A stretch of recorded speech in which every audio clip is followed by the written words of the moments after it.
There you go. Testing. Feedback there, Karen.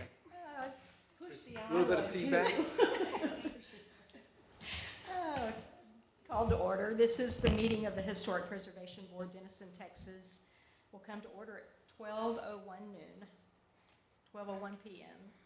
Tuesday, September 3rd, 2024. Present are members Kurt Chakowski, Linda Anderson, Rhonda Bourne, and myself, Kirsten Solomon. Is that good? Okay. Items for individual consideration is to receive a report and hold a discussion and take action on approving the minutes from the August 2024 meeting. I move to approve the minutes from August 20, 2024. Second. Okay. If I could just make a comment, just for the board, and I don't know if it's for the record or whatever, but we passed the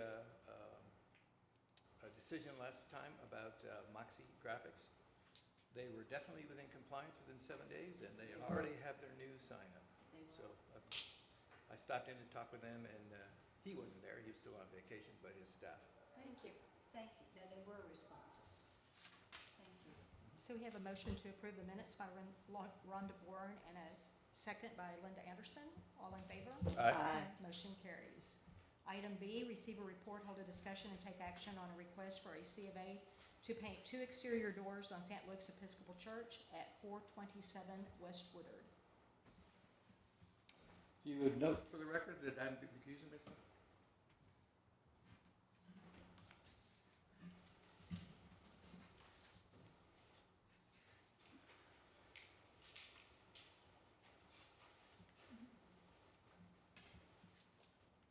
Rhonda, here's the color.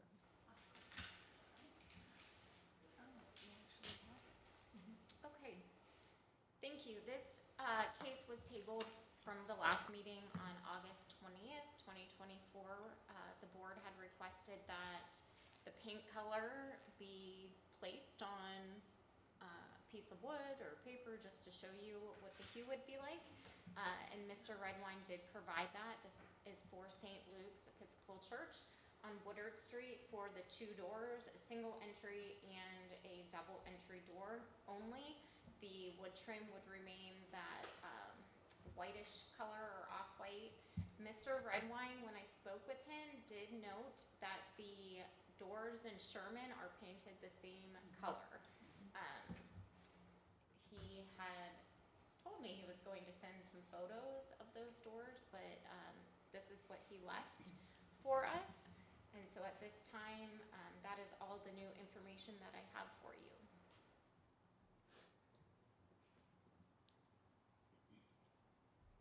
Is there any discussion, or did we discuss anything before? Is there any discussion, questions? I move to approve the request for a certificate of appropriateness to paint the 2 exterior doors on St. Luke's Episcopal Church, located at 427 West Woodard, the submitted paint color. Second. We have a motion by Rhonda Bourne and a second by Linda Anderson. All in favor? Aye. Aye. None opposed. Motion carries. Thank you. Thank you. Okay, so now we're on to staff updates. Yes, this is a quick meeting. So that was the only item. We did have some staff approved COAs, and that was for 728 West Main. Sorry, I No can wait worries. for you to get here. No worries. This is the Goodyear building. They are doing some routine painting, touch-up to try to lease the space. And then 125 West Main Street, Victory Music. They are putting up a sign above the work that you all approved, which is the facade improvements in the awning. So the sign looks nice. That will be going there. And then another topic that I just wanted to bring to your attention, we did receive some questions about backlit signs. And so we do have possibly a pending application that Donna and I have been discussing. And so I just wanted to make you aware of that we probably, if that is something you all choose not to have on Main Street, historic district, that probably needs to be explicitly stated in the sign ordinance as well as within the downtown district. It doesn't currently say that. We need to have a better way of distinguishing, I think, is what Donna and I had. Would you like to come up and speak? Yeah, please. Yes, and the sign ordinance is being reviewed today by staff, so I just wanted to let you all know about that. Will our input be considered during that meeting? Is that what you're saying? The sign ordinance will be brought before, yes, some other bodies before it's approved by ordinance, but just something for you all to consider as you're making, when you're looking over it. So the sign ordinance now says that there shall be no internally lit signs. So the intent of that is for the plastic exterior and the light on the interior. But, the city hall also has a sign that is, it's not interior lit, and Premier Baby Imaging on the front has, and the term I found, Mary, after we talked, was halo lighting. And so that has been accepted by this board, and that's, Well, we knew this day was coming. Is that describing then the sort of lighting that we approved behind the city hall sign? Do we call that halo? I think so. I think it's When it was halo as presented, well. That's what it was called. That's what, Yeah. yes. And when they presented it, we said this day was gonna come. And the design guidelines, both here for us and for Main Street design guidelines, don't address it. I haven't read the sign guidelines, but yes, I would say your point is correct. We have to decide. And when we talked with Grapevine, they just kept those, I don't know what you call the lights, Hollywood Hollywood. bulb lights? the ones that would come out there in antique looking here, so it was lights, and they just Like a tilted, sconce. yeah, and they just tilted the, Right. it would show on it. Spotlights? It is okay for signs to be externally Exterior lit. Like with a gooseneck. Yes. Yes, Yeah. that's what I Yes. was Okay. looking for. But when Neon. we did when we We said- approved City Hall, we knew this day was gonna come. What about neon? That's internally. That's a good question. I would say no. So Neon, I- but that's I- internally lit. Donna, I have a question, please. Halo not being the same as backlit, but it kind of gives the same appearance, so to speak. Is there different illuminations of halo lighting that wouldn't be so bright? And I say this because on the big city building, that brightness is not as apparent as on the Premier Baby Imaging. On a smaller building, the sign that goes like this, that's, in my opinion, brighter than any backlit light I've seen. So Yeah. that's my question, is there a tone down for lighting? In my mind, the backlit, I think that when we were doing the sign guidelines, we just took that out of the equation. So it's not backlit as a description, it's internally lit. And that was not okay. For instance, we have some that have been allowed since then, but they are on the highway, Austin overlay, and they are appropriate for that type of business in that location, like Subways and Whataburger. We also grandfathered the CDB there on the 600 block. Yes, yes. It So just if there nice- was already a sign there, it was okay to keep it. Keep it. But anyway, It would that's, it would be nice to not have such bright illumination and see more of a warm glow on some of them, if that makes sense. And that could be defined as we attempted to define the opacity, how opaque glass was. And there's also the measure Yeah. of lumens. So that could in fact be very specifically defined, more so than window tint. yes. Do you know if the sign guidelines have addressed this particular thing by chance?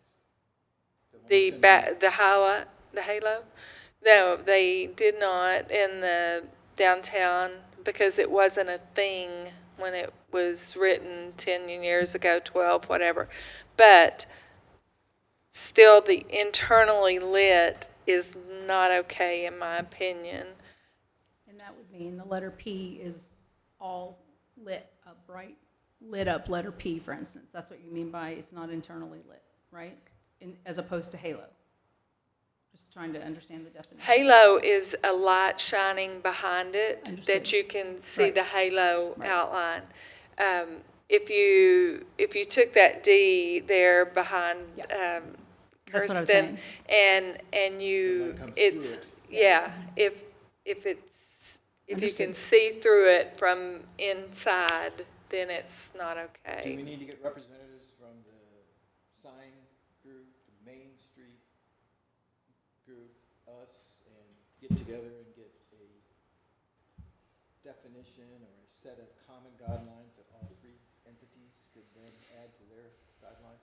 So that's what staff is working on now, and then we will bring it before, All three? everybody will have an opportunity to comment on it before it's adopted.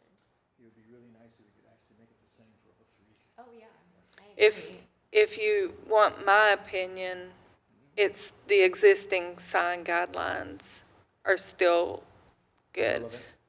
yes. That would still make it case by case then for all three entities. So like I said, the halo is new. Right. I don't have an opposition to halo, but I do internally lit. Yeah, I see this as the same type of thing as when we allowed the lights on the top of the buildings. Yeah, Once it's we not open that- covered, Once we open that Pandora's box, right, we knew there's gonna be more. right. It's just we wanna keep the same characteristic of a historic downtown, yet be in compliance or in common with the Right. design, the signs as well as the Main Street folks. Right. If we can The find sign a common ordinance. ground. Right, is citywide. Yeah. So it has a certain section for downtown and everything, so, yeah. We'll all be looking at that. This is gonna be fun. I do think that degree of illumination is a great determining factor for Yeah. all of it. That way, regardless of the type of light fixture, it is to a similar degree. Right. I do too, and even to follow up on that, after a certain hour, during the Your day, it downtown can be be very bright, but then at night, when stores are closed, but you still don't wanna go dark, to have that toned down to a lower lumen, and then, you can still see the business, there's still lighting, but it's just not as bright. Especially if you're a loft dweller. Yes, especially. Right across from it. Yes, So this is gonna be, I think, that's just a thought, so. I like the lumens idea, I like the halo versus internal through versus external. So this is not a non-trivial thing. No, we've been working on this for a very long time And the across nice the thing city, about that so. brighter lighting at night too is you can always put it on a timer. So at a certain time of the evening it goes Yeah, so some loft dweller doesn't bring out their shotgun or whatever. before. Well, And we have to be careful about getting into the weeds of managing their Exactly, expenses that's and the- managing Yes. their costs That's and their, yeah. but it's expensive to run that all night, I would think, and It is. Yeah, but some business may not care. That's right. that's true. If they're here for hay sugar to get some ice Yeah. cream and they see that, oh, I'm gonna go there tomorrow. Thank you, Donna. Thank you. Oh, yeah, this is gonna be fun. That's all I have. Thank you. Do you have any other updates, anybody? I would ask her to put on it that, and I haven't talked with my colleague here, but perhaps it might be time for an update on the ad hoc committee here. I do have some more information on signs for the idea of historic signs in front of buildings here on Main Street. And some information that I gleaned from doing some research, and then I have to get with Donna to some pictures that essentially came from the Doc Holidays of years ago of historic buildings from downtown and doing some research on the business directory. So I'm just give an update on where we are on this and make sure we're all in agreement of the way forward is all. And since it has to be on the agenda 72 hours, if you just put that as a report of the ad hoc committee, we'll bring it here next time. Okay, with that, we will conclude at 12:16 PM, the meeting of the Historic Preservation Board, Denison, Texas.